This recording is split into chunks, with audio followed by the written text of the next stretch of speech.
আসসালামু আলাইকুম রহমতুল্লাহি ওয়া বারাকাতুহু। আজকে মঙ্গলবার সম্বন্ধে এর আগেও আলোচনা করা হয়েছে, আপনারা জানেন বা বুঝেন। তো আজকে আলোচনাটা একটু আলাদা ধরনের। আজকের আলোচনাটা হচ্ছে আখেরাত এবং আমাদের এই দুনিয়া জগতে আমরা কি করছি, কেন করছি, বা এই দুনিয়াটা কদিনের সফরের জায়গা, এই সফরে এসে আমরা কি করতে চাইছি বা কি বলতে চাইছি। আল্লাহ তাবারাক ওয়া তাআলা মানুষকে তো পৃথিবীতে পরীক্ষামূলকভাবে পাঠিয়েছে, তার কাজ, তার অন্যান্য কিছু। যেমন আমরা এই এই জীবনকে সুখময় করতে এসেছি। 60 বছর, কেউ 70 বছর, কেউ 30 বছর, কেউ 40 বছর। এই জীবনটা তো ক্ষণিকের জীবন, কিন্তু এর পরের জীবন যেটা আখিরাতের জীবন, সেই জীবনটা কত সুদূর পথ, চিন্তা করলে কিন্তু অবাক লাগে। তো আমরা কিন্তু শুধু এই 60 বছরের জীবন নিয়ে ব্যতিব্যস্ত। কোথায় টাকা, কোথায় পয়সা, কোথায় কি, আখেরাতে কি হবে বা পরকালে কি হবে, সেসব ভাবনা আমাদের ভিতরে কিন্তু আদৌ আসে না। একটা সামান্য জিনিস, আপনি সামান্য একটা জায়গায় সফরে যাবেন, সফরে গিয়ে আপনার কষ্ট হওয়ার আগে আপনি ভেবে নেবেন যে সফরে যেতে গেলে আমার কি কি প্রয়োজন। তার জন্য লাগেজ বন্দি করতে হবে, আপনার জামা কাপড়, তেল, ব্রাশ, যাবতীয় যা কিছু আপনার চলাফেরার জগতে যেটা লেগে থাকে সেটা আপনি কিন্তু ব্যাগে পরিপূর্ণ করবেন। তো আল্লাহ তাবারাক ওয়া তাআলা আমাদের তো এই কটা দিন পৃথিবীর বুকে পাঠিয়েছে। তা আমরা কি কোনো দিন ভেবেছি আখিরাতে কিভাবে থাকবো বা কিভাবে আমাদের দিন কাটবে, আল্লাহর কাছে কি করলে আল্লাহ খুশি হবে, এ ভাবনাটা কি কোনো দিন ভেবেছি? সামান্য একটু যদি আমরা রাজ্যের বাইরে কোথাও যাই, তার জন্য একটা টোটাল লাগেজ বোঝাই করি, তাহলে আমরা আখিরাতের জন্য কি বোঝাই করলাম বা কি নিলাম, আখিরাত আমাদের কাছে কি হবে, এই ভাবনা কি আমাদের জীবনে কোনো সময় আসছে না আসে?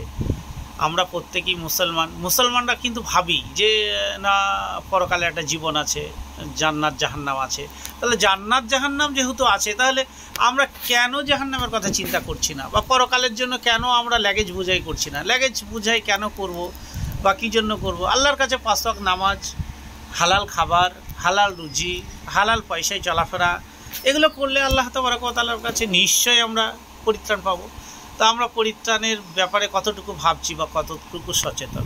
আমরা কিন্তু আজ হালাল হারাম কেউ বিচার করছি না, কোনটা হালাল কোনটা হারাম আদৌ বিচার করছি না। যদি আমরা পরকালে সুখ পেতে চাই, তাহলে নিশ্চয়ই হালালকে গ্রহণ করতে হবে, হারামকে বর্জন করতে হবে।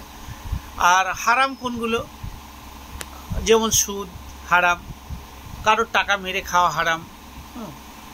ধরেন আপনি চলছেন, কারোর কাছে দিনা করে খাচ্ছেন, দিয়ে আর দেবেন না মানসিকতা নিয়েছেন, সেটা হারাম। তাহলে আল্লাহর কাছে ভালোভাবে চলতে গেলে আপনাকে হালাল খাবার খেয়ে পরকালের জীবনকে সুখময় করে তুলতে হবে। আগেও বলেছি, ধরেন আপনি সামান্য একটু দীঘাতেই সফরে গেলেন, দীঘাতে সফরে যাওয়ার আগে আপনি কি করেন? বাড়িতে আপনার লাগেজে যাবতীয় যা কিছু পূর্ণ করেন, যে যাতে দীঘাতে গিয়ে আমাকে কোনো প্রকার কষ্টের সম্মুখীন না হতে হয়। শীতকাল হলে একটা র্যাক নেওয়ার চেষ্টা করেন, গ্রীষ্মকাল হলে একটা হাত পাখাও নেওয়ার চেষ্টা করেন, বা সেরকম জায়গায় ওঠার চেষ্টা করেন। তাহলে আমরা এত সুখময় জীবনে কেন আল্লাহর কাছে ইবাদত বন্দিকে করব না, বা কেন 5 ওয়াক্ত নামাজ পড়ব না? এই 60টা বছর পার হয়ে গেলে যেখানে দীর্ঘদিন পরকালের জায়গায় পড়ে থাকবো, সেখানে কেন আল্লাহর কাছে আমরা 5 বার 5 ডাকে সাড়া দেব না? কেন হারাম খাবার খেয়ে আমার শরীরকে নষ্ট করব? কেন আমরা হালাল খাবার খেতে পারবো না? হালাল খাবার খেতে গিয়ে যদি আপনাকে নুন ছিটিয়ে ভাত খেতে হয় তবুও ভালো, তবু হারাম খাবার, আপনার মাংস ভাত ভালো না, পোলাও ভাত ভালো না, বিরিয়ানি ভাত ভালো না, নুন ছিটিয়ে হালাল খাওয়া ভালো। তো পুষ্টিদায়ক হারাম খাবারের থেকে অনেক উত্তম নুন ছিটিয়ে হালাল খাবার খাওয়া। আল্লাহ যেন আমাদের সকলকে হারামকে বয়কট করে হালাল খাবার গ্রহণ করার তৌফিক দেখ।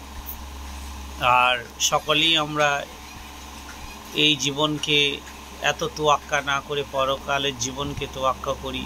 আমরা যদি কোথাও যাই, তার জন্য যেমন লাগেজ বুঝাই করি, পরকালে যাওয়ার জন্য আল্লাহ আমাদের যেন এই লাগেজকে পরিপূর্ণরূপে নিয়ে যেতে পারি, যেন আল্লাহর কাছে গিয়ে বিনা হিসাবে জান্নাতে যেতে পারি। এটাই আল্লাহর কাছে কামনা করছি। আল্লাহ তাবারাক ওয়া তাআলা সারা বিশ্বের মুসলমানদেরকে জান্নাতবাসী করুন। আল্লাহুম্মা আমিন আমিন আমিন। আসসালামু আলাইকুম।